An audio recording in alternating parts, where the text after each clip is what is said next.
All right, we're looking good.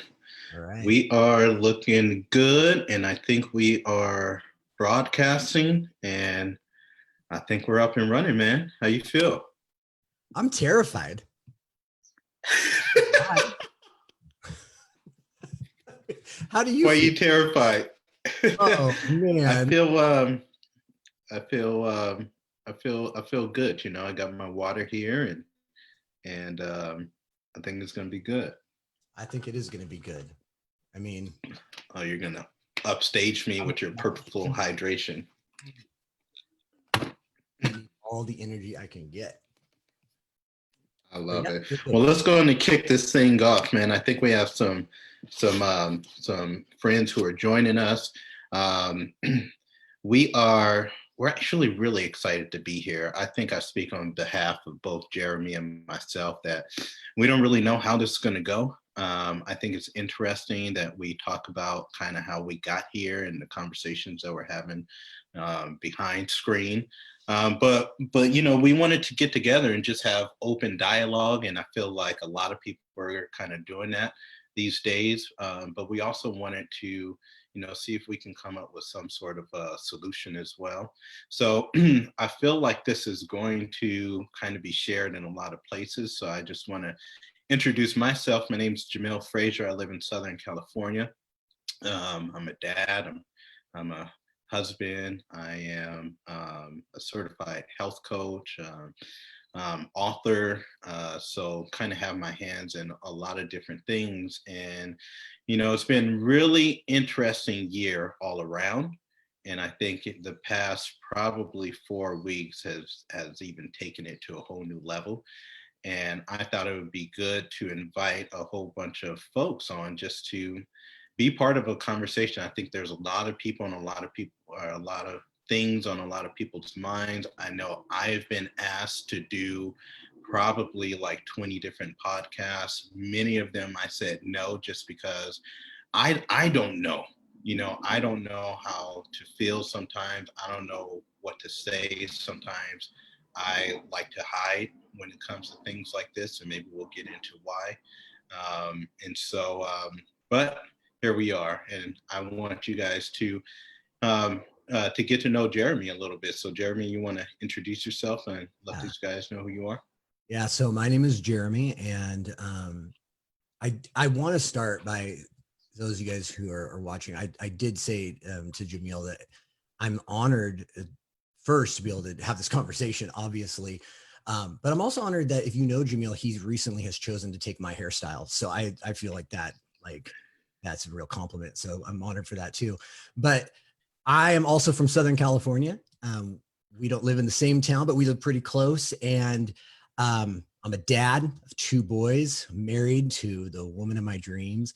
I was a pastor for 14 years. I've been a speaker. I'm a certified coach as well. And I am also in law enforcement. I am a cop and have been for almost a decade now. And so that's a little bit about me. That's where I come from. I chose, it's actually a second career for me. A lot of people don't know that who know me. It's a second career for me. I I went into law enforcement. I was one of the oldest guys in my academy. Um, like I really was. There was like one other guy that was older than me, and let's just be honest, he didn't make it. So there, I was. I'm the oldest one left from my academy, I guess, and that actually made it through the whole process. And and yeah, it's been a. I chose to go into law enforcement. Honestly, Jamil, I think I've shared this with you, like because I really wanted to make a difference, and so Mm. it was a scary step, but it was a great step for me. And like you, this year obviously has had all kinds of ups and downs as it relates to my career in law enforcement. It has changed my role as a peace officer has changed dramatically, even in the last 3 months. I've gone from being a street cop to being a traffic investigator, so doing collisions and DUIs, and then to being a security planner, so like for large scale events where people are or big threats can take place. I was the threat assessment and security planner for those types, for concerts and fairs and festivals and that type of event. And to also, I'm a hostage and crisis negotiator, and so I've gotten to do that. And then in the last, because of COVID and all the things that have taken place with that, my role has completely changed, and I have gone from working my way up the ladder to right back to the streets. So I've been in the streets now for the last month and a half. Well, ever since COVID. So I guess 2 months now almost. So I think it's good for the listeners to kind of know how we got here. And I'll kind of tell my version and then you tell yours, how you and I got to even start talking about this. So, once, and I'm sure we'll get into a little bit of my background, but once everything sort of kicked off, everyone saw the video of Mr. Floyd. And I think the majority of people were rocked. And I know that I cried every morning and every night after watching the video, and a lot of it was just like I had sort of lost faith in humanity a little bit. And that always breaks my heart because I'm such a people person. Like I just love people. And naturally when situations kind of turn like that, and it's so funny because I write about 1992, Rodney King in one of my books, in the 12 shifts, and all the fear that I had from that as a little boy, and growing up in the city to where all my classmates looked like you, Jeremy. I pretty much had like 4 or 5 Black kids in my school. And so now being seeing news and everything with this, what sort of could have looked like deep oppression, but then going to a school to where all my friends sort of looked like you, there was this weird dissonance, and it felt like I almost had to choose sides. What team was I playing for? And so when this happened again, it felt that way again. Like it's time for you to pick sides, man. What team you gonna be on? And obviously knowing you and and having great respect for your wife, and seeing things that she was posting on social media, and just feeling like how difficult that must have been for her, having her husband go out there in the streets now. But I was like, should I comment on her post to say in support of her? But I can't do that because, and so I just stay neutral. But I always wanted to reach out to Lindsay and to you, and then all of a sudden I got a message from you saying, hey man, I haven't basically slept in quite some time, but I was thinking about you, how are you doing? And I was like, oh my gosh, I was thinking about you too. But so it's just this. And then we started talking, and it was like, gosh, so what's going on? How are you feeling? Can you help me understand? Same thing. What's going on? How are you feeling? Can you help me understand? We got on, then we're like, well, why don't we just have a conversation about it? And so I thought that it was really poignant, and I thought, and I put the title out there as kind of like as this headline, right? White cop, Black man. Um, and I think oftentimes when we put titles out there right away, it brings almost like this division. So I almost wanted to do like a play on words, because I really am about unity, and I feel like you are too. So that's why I thought it was going to be really good, and I believe that both of us have a lot of emotional intelligence. So I thought it would be a good conversation. What was kind of your perspective? Well, I think I remember sending you that message. And it came after here we had a fairly large protest that ended up in I guess the media would call it the looting and riot, and a couple banks were burned, and some things that had happened there. And I happened to have been sent out to that protest that evening, and I was there, and had been, when I said I'd been up all night, I think I'd been up for a couple days because we were working 12 hours on, 12 hours off, no breaks, just because of the situation and all that was going on and is going on. And I think I shared with you, like, I've gone from feeling very angry to feeling very sad, and then I had an encounter with someone online, and it was a positive encounter, which is always great. And it led to massive empathy, was the Mm, way. And instead of just seeing me, because I was angry because of what was happening to me, is how I perceived it. This is happening to me. And while I don't really want to go through what I went through that night again, I don't. I'm not throwing my name in the hat as like pick me, pick me. But I now look at it and say that really didn't happen to me, but it did happen for me. And it happened for me to gain some empathy. And so after an encounter with one person, you you didn't show up in my feed. You really did come to my mind, and I thought, here's a guy I respect. Here's a guy I really look up to. And I just wonder how he's doing. I just, mm, and because I've been so focused on how I'm doing that I feel like I missed how some of my friends were doing. And so that's why I reached out to you and just said, dude, I'm thinking about you. And I don't remember what my whole message was to you, but it led to us going, I bet there's a whole lot of other people that need to have this kind of conversation. And sure. I shared the other day with my sister, actually. I shared with her in crisis negotiations and in hostage negotiations, there's a kind of a series of things that take place during the negotiation. And the first hour, it's not always an hour. I've been on them where it's 3 hours, but the first part of the negotiation, let's say someone's held up and they're in a really bad spot. Let's, whatever, whether they're barricaded in a home or they're suicidal, they're just in a real, it's a bad spot. There's a lot of emotion running high. They call it the screw you hour. They don't call it that, but I'm going to use, there might be kids on. And no matter what happens, there's a lot of yelling. There's frustration. There's a lot of frustration. And what they teach you as a negotiator is you can stay in that for multiple hours until somebody stops yelling and starts listening. So that's why a lot of times you'll see, I jokingly say, the difference between a negotiator and a street cop is the street cop will yell, put down the gun, put down the gun, put down the gun. And the negotiator will stop and ask, sir, can you tell me why you have the gun? Because there's a Right. difference in yelling and listening.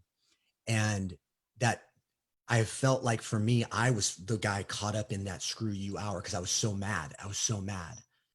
And then the next phase is the listening part of the negotiation. And I said, I got to get to that. I want to start listening. I want to start learning. And so that's why I reached out to you. And I just, So I guess maybe talk a little bit about why were you so mad? okay. Um, I was angry. Well, that night, when I went out, I was angry at a couple things. Number one, I was angry at my own circumstance. I I didn't like I said, I've worked my way off the streets. I didn't really want to be back on the streets. And here I was, not only on the streets, but I've been to protests before, and I've been to riots before. I've been to both kinds of things. One of the things I help plan security for are large rallies and freedom of speech rallies. And so I plan security for those things. So I do that still to this day, but I hadn't been on the line, if you will. And so I was angry that I had to be on the line. But I was at a fairly large riot years ago, and going back out, I was mad. Why me? Why do I have to do this? To be honest with you, that's why. I mean, yeah, I signed up for it, and I wear the badge, which is why I didn't complain. But internally, I was angry. And then once we got out there, and we were holding the line. I mean, I obviously heard things that were said about me, that were said about my family, who people didn't know, and that's part of this job. It comes with this job. Um, not just during these times, but just most of the time. Let's be honest. What do we say about police? And I am one, but we say it like They're always there when you don't want them there, right? When you ran that stop sign, and they're never there when you do. So I'm often there at the times that people don't want me there. And so I've heard words before, right? I've heard those things before, but hearing them for the 12 hours that I stood on my feet while I was standing outside of a building that was being torched and burning, that made me angry. Taking bricks, I took bricks to my head that night. I was thankful that I wasn't one of the guys that got injured. My partner, who was right behind me, he got injured. I was angry about that. I was angry about people assuming something of me because of what I wore. At the end of the day, that's why I was angry. I was angry because people There it assumed is. something of me because of what I wore. And Mm-hmm. and I'll just say this early, I'll say it now. What has changed in me is that, yeah, I got missed. I got missed on that Sunday night or that Saturday night. I got missed. The only thing that people saw of me was a badge. And um and I came home and I crashed, and I've still had a lot of angry moments, and I cry for no reason sometime right now, right? But what I did recognize through conversations with you, with my buddy Trammell, with this wonderful woman who I met on Instagram, and then we've had conversations, um, is number one, I can walk into a store without my badge on and nobody knows what I do for a living. Right. And that is a privilege I have. I can take off my uniform and people will treat me like Jeremy, not like cop. And I think I said this to you. You can't. You don't have, you can't just, and you shouldn't have to. And I think that's where the empathy for me has really come is, I don't want you to take off your skin color. I don't want you to change who you are, and you shouldn't have to. And I think that's where I realized there was a moment that I turned in, but I was angry in the moment because I'm like, you're mad. You don't even know I'm actually a good cop. I'm a really good cop. I did this because I want to make a difference. I've had best conversations in the back of my, all these things. I wanted every one of them to know. Every single person is yelling. I'm like, you're Sure. yelling at somebody I've got your back. I'm on your side. I did it. But it doesn't matter if we can't look past my badge. We'll never have that conversation anyways. And I think what I'm wondering is, and I feel like I kind of know the answer, but I feel like what we're doing and probably will continue to do, these series of conversations are going to go out to other places. Um, so why then?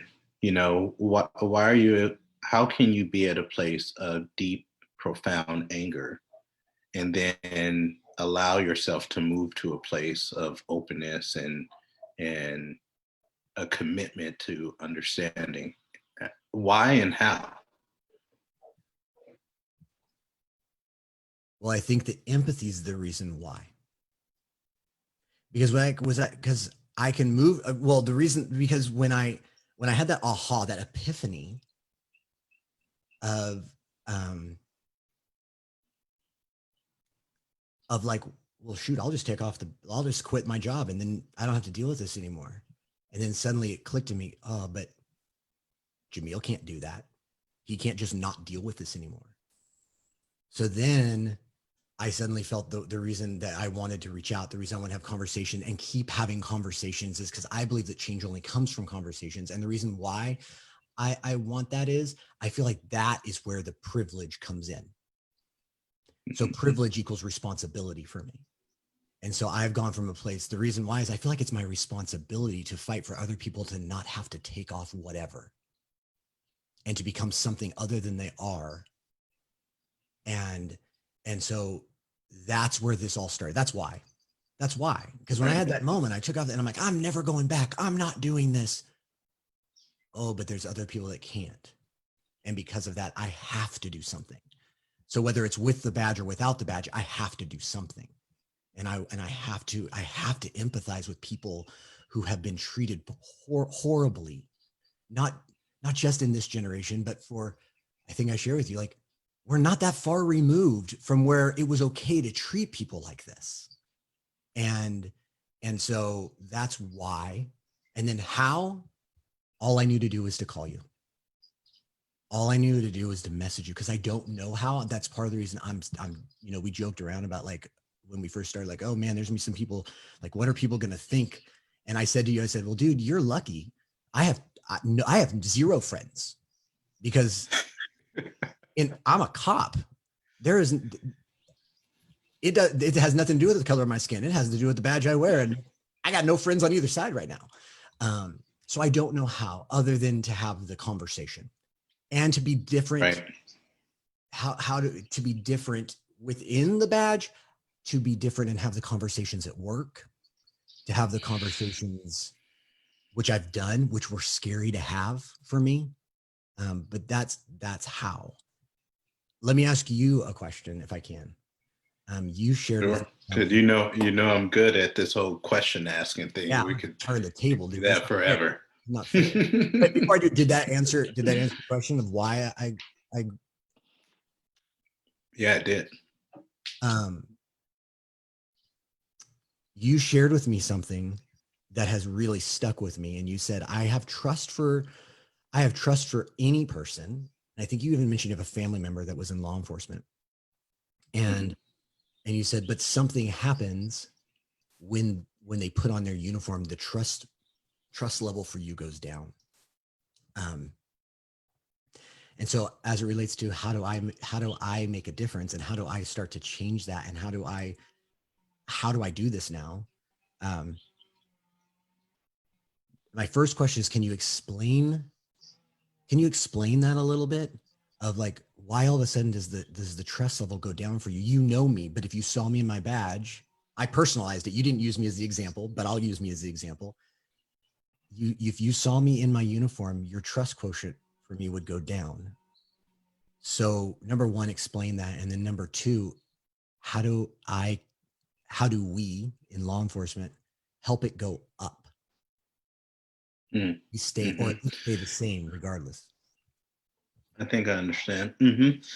It's interesting. I think obviously, um, I think much of our reality can be shaped by our early years, our formative years, things that we've experienced, things that we've seen, things that we've been told, things that we've sort of been conditioned, um, traits, habits, things to watch out for. Like I have conversations with my oldest son now, he's 9 years old, that they're going to shape him to the time he's 39 like me now, because of these lessons. One of the lessons I learned early on was to be extremely cautious of police officers, extremely cautious. And and it's funny because Amanda and I, my wife and I, have been having conversations, and her father, who was here yesterday for Father's Day, and we were in a hot tub talking about these things. He's ex LAPD, and so we were having some beautiful conversations down in a hot tub yesterday.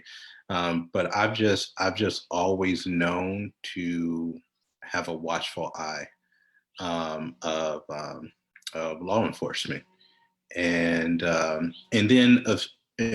naturally, conversations with my mother and my father led to this. But the images that we see on media, images that we see from historical events, sort of throw a fire on that as well, and makes it even more real.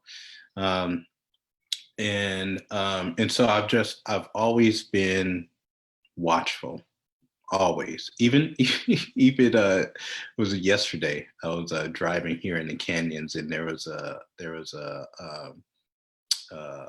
parole car, and I'm watching and waiting. I'm curious, and so I say what I said to you, was the absolute truth. I have so many friends and obviously family members, and for me, and it's funny because when you and I start talking, I was like, dude, I'm not the voice of Black people. You're like, I'm not the voice of all police officers, and so for me, I've just it doesn't matter if there's a Black cop or a white cop. I am super skeptical of you if you are wearing a uniform. And I feel like the uniform trumps the individual. meaning that there's almost like this code of conduct. There's this culture almost, and I feel like the culture is bigger than the individual. And even if the individual wants to do right, and this is just my historical feelings about it. Even if the individual wants to do right, I feel like the culture makes it difficult to do so. And yesterday, I was talking to my father-in-law, and we were just talking about following your intuition. And he was telling me, and he goes, it's just something about your intuition. And I go, okay. And so I was talking to him about spotting rattlesnakes. It's just on my intuition, but I'm walking, a rattlesnake's going to be right there. And then he says, I've always kind of had it, even when I was on street parole, and I would drive, I'd be driving and I would do a U-turn, and my partner would say, what are you doing? He says, well, I saw something. He says, what'd you see? And he says, I saw a guy, sit straight up.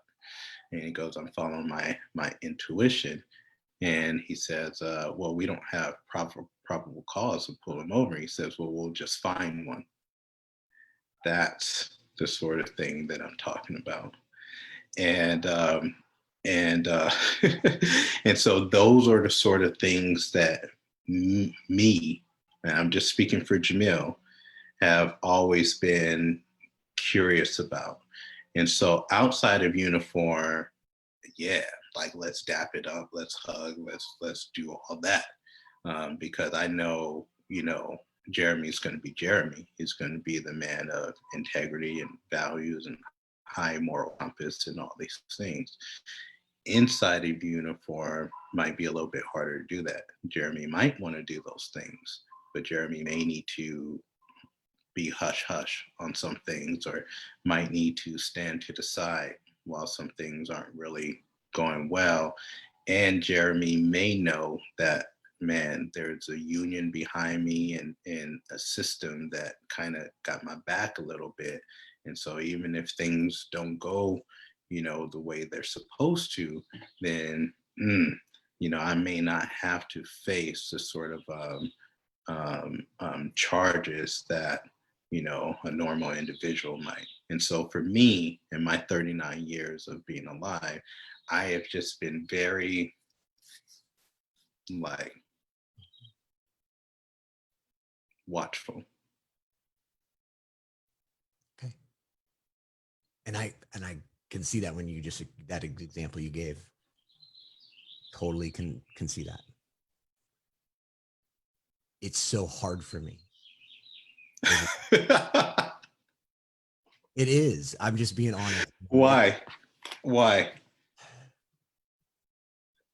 Because I'm not that guy. Yeah. And so, and I'm not saying that there aren't those guys. I actually, I know that there are. I think so I go, how do I help the hope level go up, that there's more of me than there are of that? And what's so interesting about this conversation is there's a parallel for me. So when you say I'm not that guy, and how do I help the hope level go up? This is what I think about, but like this is what really drives me is I'm not that guy. Like I'm not the statistic, or I'm not the black dude that you might need to be afraid of, or I'm not that guy who's going to come and be a little bit rowdy. So like I go extra hard to show that like we're okay. Does that make sense? Mm-hmm. And so I kind of feel like I'm hearing you on the other side saying like, no, but that's me, because like I got a high moral compass. I'm a good guy. I'm a family man. Like I'm really doing this because I want to support and help my community. So how do I build up this trust equity? And then for me, I'm like, dude, I'm gonna write books. I'm gonna really go out there and like make it happen. I'm gonna, you know what I mean? Because I want to show you that no, no, dude, like we don't have to be nervous. We're okay. And so I feel like oftentimes we're speaking the same language, just about different things. Yeah. What is your in all that you're seeing? You said earlier, like, I feel like you have to choose a side. I feel like, like if I say something to support one thing or what, like, there's like, because there's a, I mean, thank God for social media and also freaking social media, but there is that. But what are your feelings as you've watched people really rise? I feel like people rising up in a big way. Um, I remember 92. I remember the Rodney King, the trial. I remember the trial. I remember the protests and the rioting that happened in LA. And I remember what I was told about it and what I was told, just be watch out for those looters. We didn't talk about, and I was down here, I was south of I was down in San Diego, and we weren't even there. And it's like, oh, they're coming south. Watch out for the looters. Like, that's the only thing we really heard about. You didn't hear the discussion about, well, what about these four guys who didn't get convicted when they should have been? And we Sure. and so for me, I look at this and I go, oh, there's something different about this time. That's my hope. There's something different about this. And to be honest with you, before this, I was extremely uneducated about your experience, about people's experience, people of color's experience. Um, and even to the point where I had a conversation at work, and I was way educated with one of my partners. But what is your Yeah, I was just going to say, and I'll tell you what my experience is, but I love that conversation that you have with your partner, and I think it'd be really neat to maybe, I don't even know if we can go there, but I think it'd be cool to, very generally, we can go there very generally.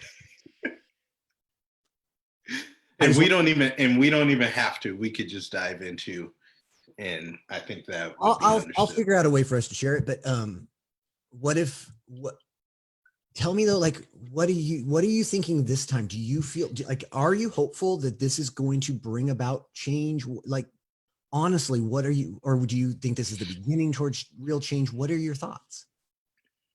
Hmm. Hmm. I've been wrestling with this. I really have been.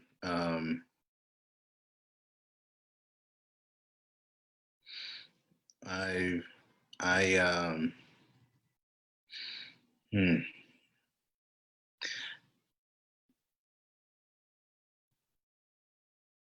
It's been a bit emotional.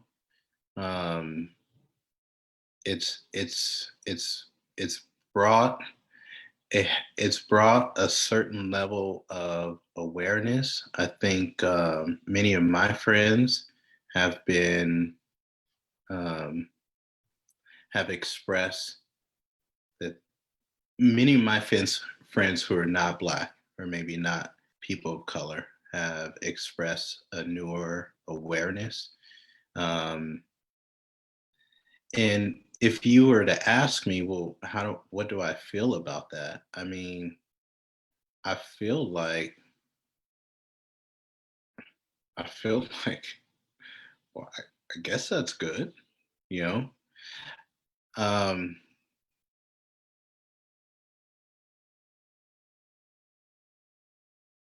I really, I really don't know. I feel like, okay, this this is how I feel, and I've really been trying to figure out, what do I feel, because is there extreme racism? Yeah, I mean, I've encountered it myself. Um, I've I've lived through it. I mean, I'm so acutely aware. I think what we were talking about, of just environments and situations and who I'm around, and is there too much alcohol that's going on right now? Is there a tendency with this person? It's almost like this extra instinct that I've lived with my whole life, to kind of know what's really going on. What's really going on. I'm always acutely aware of where I'm going. I've been asked to come speak at different places and I have not wanted to go there. It's been interesting because several people last year got upset with me because I didn't travel to certain places to go and speak. And those same folks have messaged me over the past couple weeks and saying, I think I understand why now. You just didn't say it, but I think I know why. And I'm like, yeah, well, that's kind of why. Um, and so um, and so you know, I was asked to go and speak out in Charleston, South Carolina. I was really hesitant, man, but I felt impressed to go and do so. Just maybe about a year or two ago, and I had asked the person, I said, hey, it's cool for me to go there. She was like, yeah, and I was like, no, is it like cool for me to go there? Because I'm black. And she she was like, oh, what an odd question. And now she texts me. She goes, I understand, and I'm so sorry for for not being understanding of what you were actually saying. And just so happens that as soon as I got into town, there was an incident. So yes, man, like there's racism, there's prejudices, there's biases, there's all these things. Is it important to have more of an awareness? Yes. Is it important to have you know um, equality? Yes. Is it important to treat people like human beings? Absolutely. And so if that's what we're talking about, and if that's what we are, protesting for, then great. Like, let's protest for awareness and for and um, and inclusion and equality and things like that. Um, so that's me on one side. On the other side, what you and I may have gotten into, I personally, I don't feel like a victim, and and that's not something that when I go and train and I coach and I speak and I just think about my own life. Um, when I did sort of feel like a victim and lived in victim mentality, man, I was not fulfilled. I just wasn't. And I tried to be, but I wasn't. And the moment that I learned that to sort of accept a different messaging about myself, man, that's when I started trending towards, a great fulfillment. And I get nervous sometimes. So as you speak to, folks in your precinct, and as you listen and you have conversations, I try to do that a lot as well. And I try to do it from the standpoint of I'm nervous from some of the messaging. I'm nervous from some of the images. I'm nervous for some of my Black brothers and sisters. I'm nervous for a lot of folks that I'm nervous of what the message is about and the images are about as well, because I I don't think that it's helpful and or fruitful um, to um, to for anyone to come from a victim's mentality. I think that that's more oppressive than any system can ever do. Is our own mindsets. And so on one hand, I'm like, yeah, great, like, let's fight for, inclusion and things like that. And on the other hand, I'm like, okay, well, is there a way to where you can do it to where everyone isn't feeling like a victim? And so that really messes with me. I just have to be honest, because I don't think that is helpful. And um, and and quite honestly, I, you know, there's this juxtaposition. I think you and I were talking, and I was like, man, I kind of feel like I'm in the middle in a lot of things in my life. Um, I grew up in a family where there was Crips and there was Bloods. I grew up in a family where half my siblings were Christians, the other half were Muslim. I grew up in private school. I grew up in public school. I have obviously all Black family, uh, but the majority of my schooling was in predominantly Caucasian neighborhoods. I grew up on the system. I grew up on benefits. I grew up on welfare. I definitely know what it feels like to be poor, and I've been at a place to where I'm I'm I'm the opposite of poor, um, and so for me, I feel like I have a unique advantage of seeing many different sides, and I think that one of this is what I caution um, individuals to do. It's what I caution corporations to do. It's what I caution states to do, countries to do. Uh, I caution to constantly find um, a perpetrator, um, someone to blame, and I'm more about how can the individual take care of it and start from there. And so I get really nervous when it's not like that, because I have not, even historically speaking, certainly personally speaking, have not necessarily seen that be the answer for massive success. Um, so I'm still working it out, and so I think my honest answer is is I don't know. What I do know is no one should ever die like that.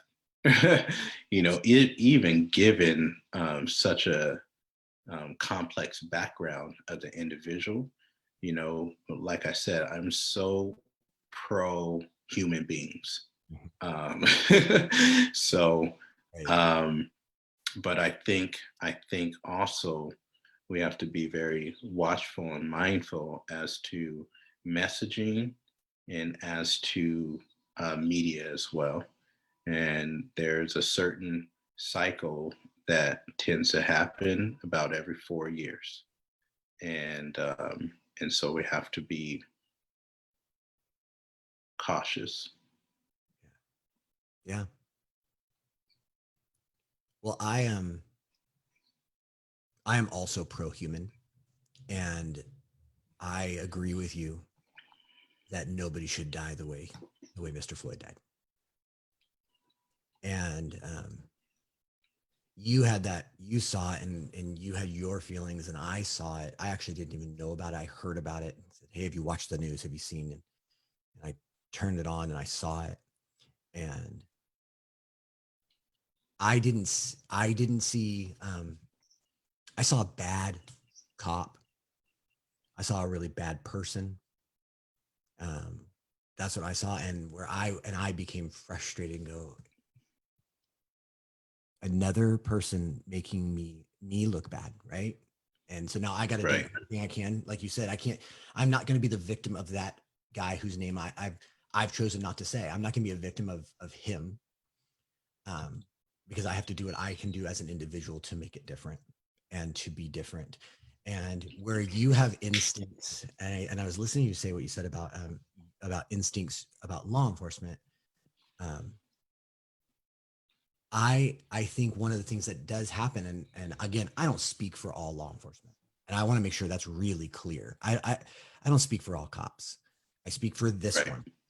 And for me, I have had to work really hard because yes, there are instincts in law enforcement, but I actually don't even believe that's true. What I think you have is articulable experiences that the hairs on the back of your neck go up when you start to relive an experience. What I mean by that is, like, I don't instinctually know that a person, when I pull somebody over, as a cop, and I'm pulling them over. I'll give an example. I pulled over somebody one time, and I actually had a trainee in the car with me. So she pulled somebody over, and I was there to help her. And as we walked up, the hairs on the back of my neck shot way up. Well, that doesn't fly in court, and so I had to train her that anyways. But you don't get to go like, well, Your Honor, I had tinglies. Like, you don't get to say that in court. And and so what I had to articulate was, why were those hairs on the back of my neck? And little things that he did, this individual that was actually in the passenger seat, that he did. I didn't know he was even in the car until we got up there. And we got up there, and I saw, and just little things that wouldn't look at me, wouldn't give me his name, was his leg was tapping really fast. I asked some very simple questions, and he gave me some very interesting answers. What he did say, um, all those things, they're all apart from each other. A guy not looking at me, it happens all the time. People don't want to look at me. A guy not looking at me, found all these things. At the end of the day, when I made the decision that, hey, there's something going on here, and I feel unsafe. There's something going on here. Um, that dude, sure enough, had a gun that he had just tried to kill two people with. But it wasn't based. It can't ever be. And I think what starts to happen, and this is what I will say for me as a cop, that I've had to really work hard on, is, um, I have to make sure I'm safe, but at the same time, not every single sign is a sign. So not Hmm. every single thing I see is the reason to pull someone out of the car, or to assume someone is a criminal, or to I've had to work really hard to do as a person, because I could choose to be a victim of the circumstance, which is, people don't like me and they want to hurt me in my job if I happen to pull over the wrong person. So that for that reason, I'm treating everyone like they're bad. And I've had to really work hard to be like, what are you sensing? What are you feeling? What can you articulate right now? And make the decision based on all of those things, not little things, because, well, the last guy that wouldn't look at me had a gun. So if you don't look at me, Sure. you must have a gun. And I think what happens for me in law enforcement is, over time, if I'm not careful, I'll fall into that trap of, everybody wants to hurt me, so I'm going to treat everybody like they want to hurt me. And Yeah, and I have seen it, and I have to say that it has to be one of the hardest things, I think, that um, any police officer um, would have to do, is get to that point to where I'm just thinking about it, and I'm like, man, that would be really hard for me to do year after year, and not get to a point to where I have seen either an image, or I've been in a courtroom, or I had an experience before, especially if a person looked a certain way, fit a certain profile. And then to not automatically come to this point to where I'm like, oh yeah, well, like, already have made the case before I've even made the case. And so, one of the things, man, I've been I've been journaling so much that I think probably like 3 or 4 books are going to come out of it. But one of the things that I've really been thinking about is, how do we how do we help more officers? Well, maybe you can talk about that. Maybe you can talk about the training. See, because I would say you are really developed.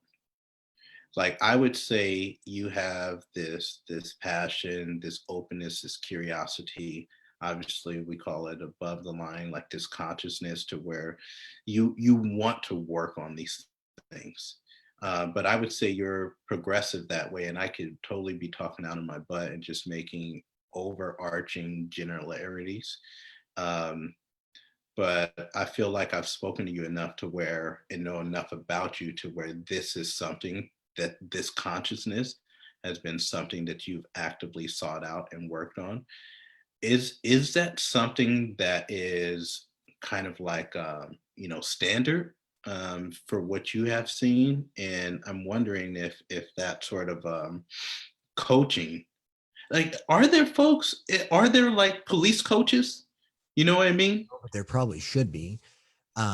We have what's called peer support. Most departments have what they call peer support, where if you, but usually that's for a person who's gone through a traumatic thing or is really struggling, a major incident. Um, for example, like for us, we go through peer support required anytime that in a negotiation situation, we go through peer support. If it didn't go well, if the person, like say they were suicidal and they ended their life, we were really invested and we were there for like hours talking to this person and then they still decided to end their life. We're going to go through peer support. Um, Everything that I've experienced for my growth has come outside of law enforcement.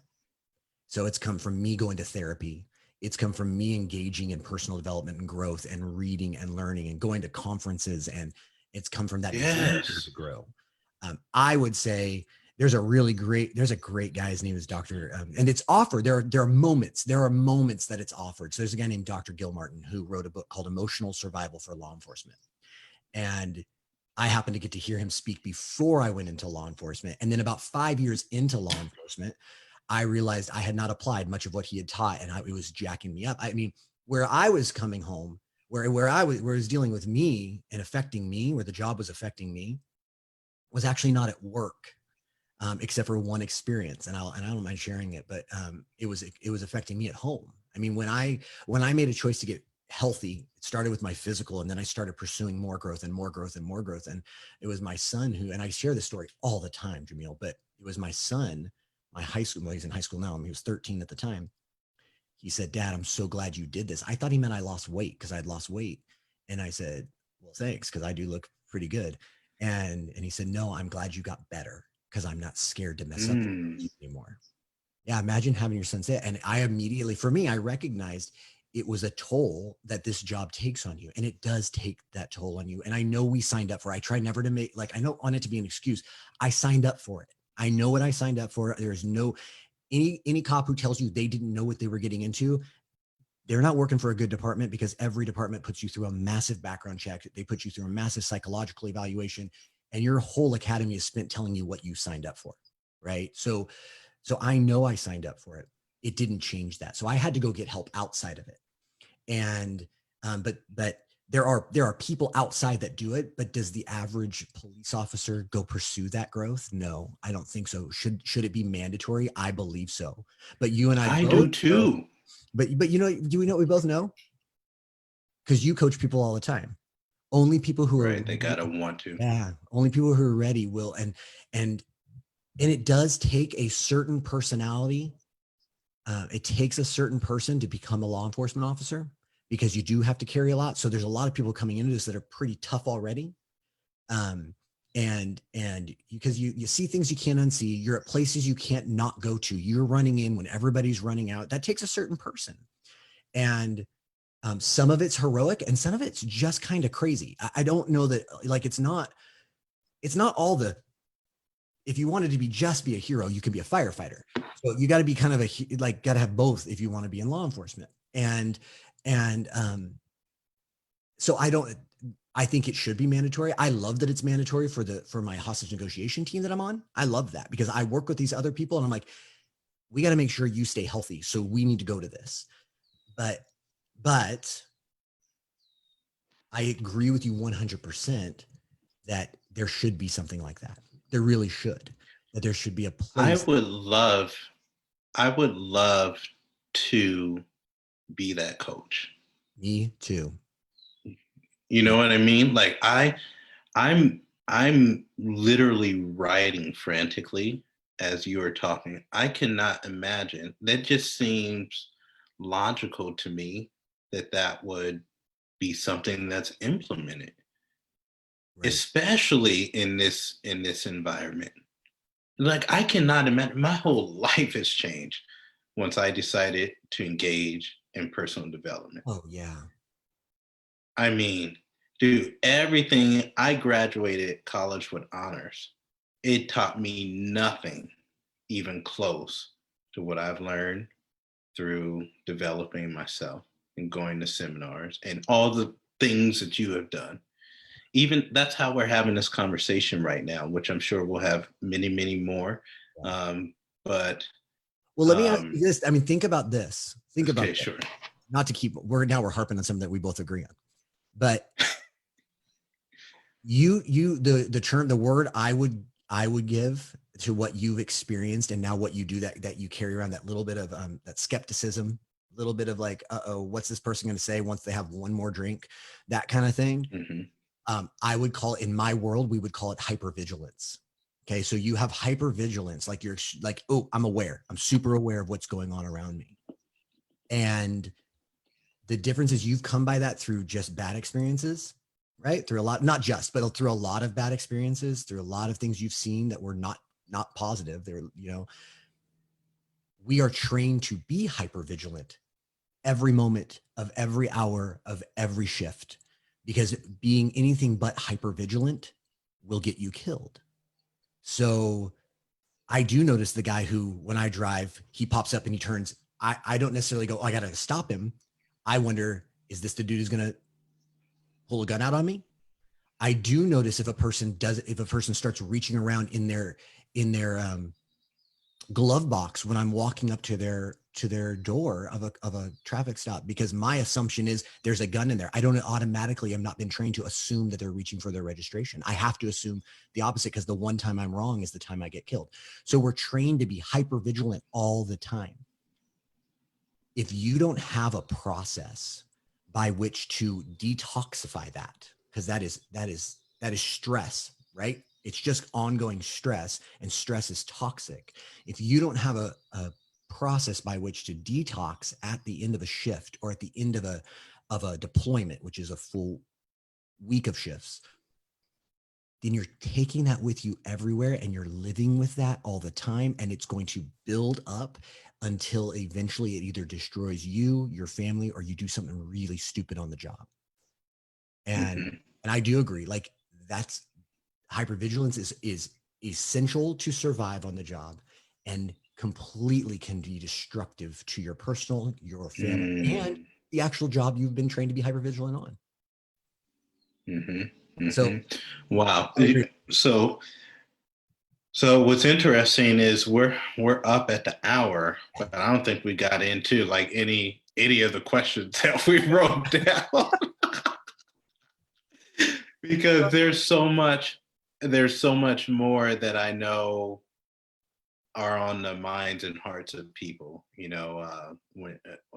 I mean, so many. There's elephants that's in a room. There's this whole racism thing. There's uh, so much more to come.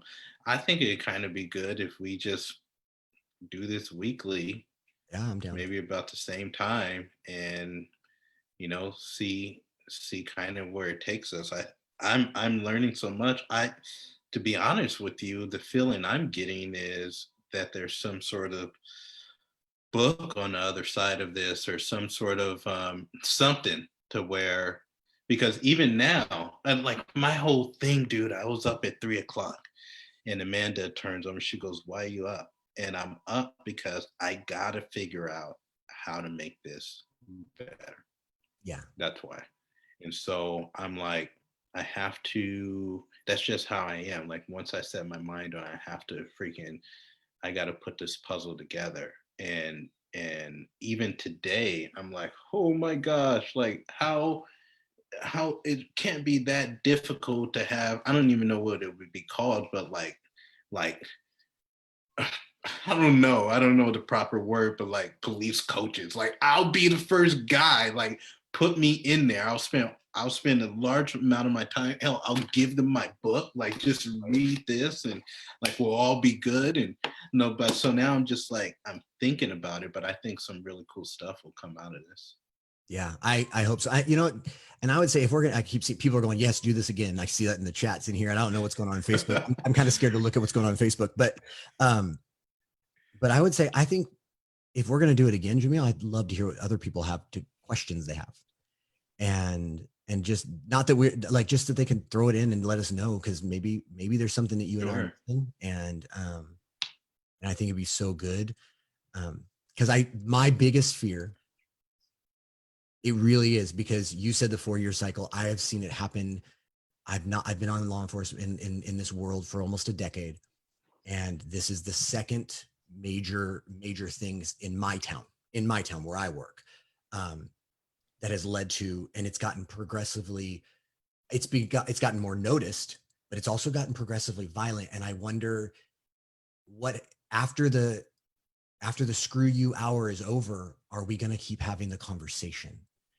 Because Mm, if not, we're just going to get back to another explosion. And I think the explosion gets our attention, and I have my attention, but I actually didn't. So what do I do with that? And I don't want the conversation to end. sure. Yeah. As Me a neither. cop, Me as a neither. white dude, as a white cop, I don't want the conversation to end. And Hmm. because I don't think it's going to change. And if it doesn't change, then my son, who still wants to be a cop, he's going to be dealing with this, going, Mm, well, what do we need to do? He's going to be doing the same thing, because I think he's got a lot of his dad's heart, and he's going to be like, well, I want it to be different. That's why I'm here. And your son is going to be dealing with the same things if we don't actually continue to have conversations. So I'm all about it. We can do it again. yeah. Me too. I love the idea of the questions too, because if I'm just being honest, and we have been, I feel myself kind of skating around Me too. some questions too. And I think just having these guys just say, what's up? Ask this, and give honest opinions about it. I think it would be kind of cool. And it forces at least me to, um, you know, talk about Absolutely. some other things that, Yeah, yeah. we were really So easy anyway, so on I each other. guess We were really easy on each other, dude. So they could ask some more questions. I think we wanted to just like gentle into it, like next week, you guys force us to ask the hard stuff and to have conversations about it. So maybe just I guess maybe Well, I can give you a thing. What here. we can do, yeah, we can do it here, and also I can give you a thing that Yeah. they can actually put some questions in, and we'll have them in earlier if you want. So we can do that, and we can post that Oh, too. very cool. Yeah. Yeah, I'll Yeah, do that. let's do that. Well, man, I guess episode 1 Episode 1 is done. is done. Thank you guys for joining, and can't wait to do it again next week. Yeah. All right, brother. Take care, everyone.